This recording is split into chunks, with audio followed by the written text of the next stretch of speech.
जेवण नाही केलं का दुपारी? गिरला हो. बोला सियावर रामचंद्र भगवान की पवन सुत हनुमान की. आता का जरा बरं वाटतं कानाला.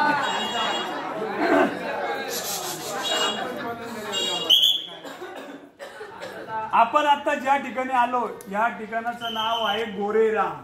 काय म्हणता याला? गोरेराम. हे गोरेराम नाव कसं पडलं? कारण की मूर्ती जो आहे ती गोरी आहे, पांढरी आहे, त्याच्यामुळे नाव पडलं गोरेराम. ना राम भगवान गोरे होते ना राम भगवान काळे होते. राम भगवान जो होते ते आकाशी रंगाचे म्हणजे कुठल्या कलरचे होते? निळ्या रंगाचे. पण हे मंदिराचं निर्माण जो केलंय हे पेशवेकालीन लोकांनी हे मंदिराचं निर्माण केलेलं आहे. हे मंदिर जो आहे 200 वर्षापूर्वीचं मंदिर आहे. किती वर्ष? 200. तुम्ही वरती जेव्हा बघाल ना तुम्ही बघा पूर्ण पेशवेकालीन तुम्हाला दिसेल वरती. ज्या वेळेस गोदावरीला महापूर येतो त्यावेळेस हे अर्ध मंदिर पाण्यात असतं. तरी पण आजपर्यंत या मंदिराचा त्रास का बरं काही नाही झाला? कारण की हे लाकूड जो आहे हे सागवानाचं लाकूड यूज केलेलं आहे.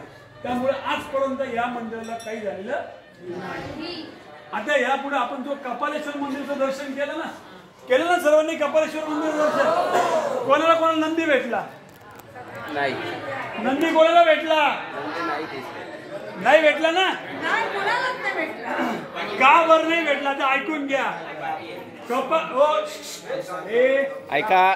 कपालेश्वर, क म्हणजे कपाळ, श म्हणजे शरीर, त्याच्यामुळे नाव पडलं आहे कपालेश्वर.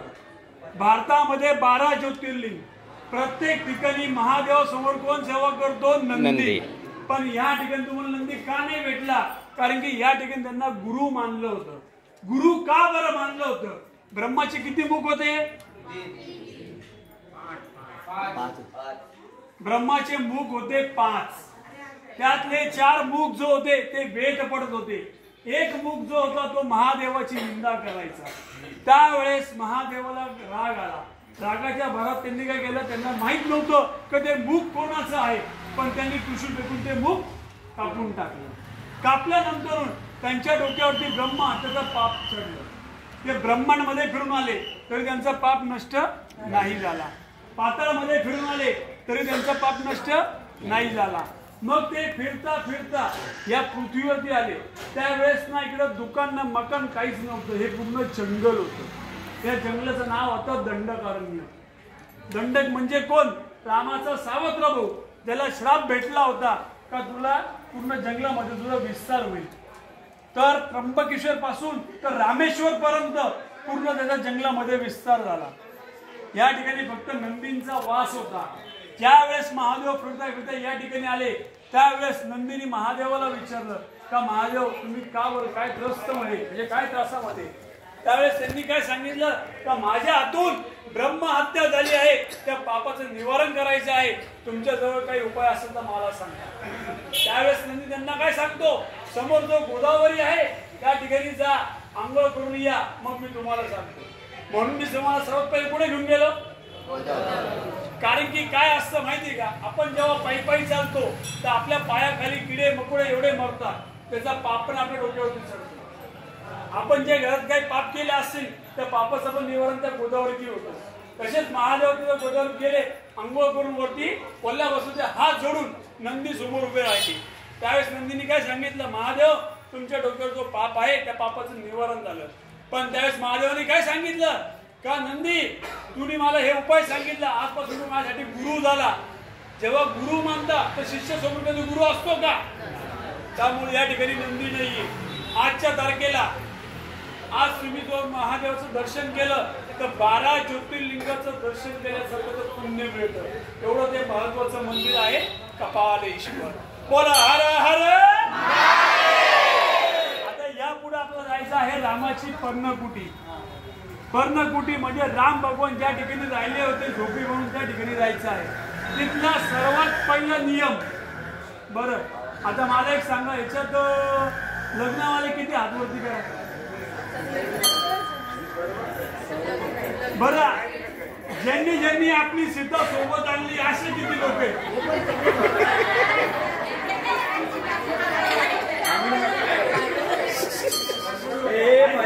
ऐकून घ्या.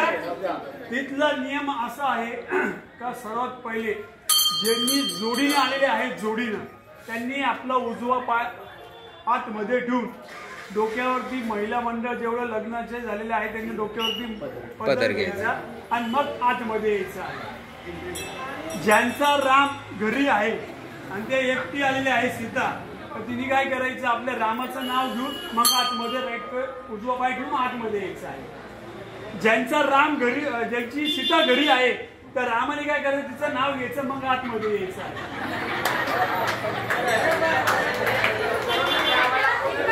ऐकून घ्या ऐकून घ्या ऐकून घ्या ऐका ऐका ऐका. ज्यांचे साखरपुडा कोणी झालेला आहे का असं याच्यात साखरपुडा झालेला आहे बोलीत नाही का नाही ना नाही काय राहतं माहिती का साखरपुडा जो असतो ना तो कच्चा आणि पक्का असतो तो कधी बी तुटू शकतो.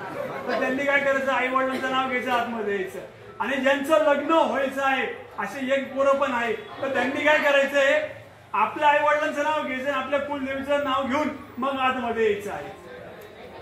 हे का बरं कारण की हे तिथलं नियम आहे म्हणून तुम्हाला मी सांगितलं.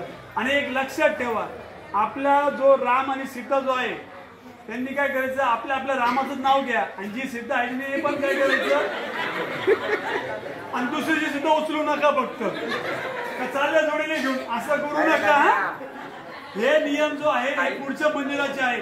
बोला सियावर रामचंद्र भगवान की जय. सुत हनुमान की जय. दर्शन करून घ्या.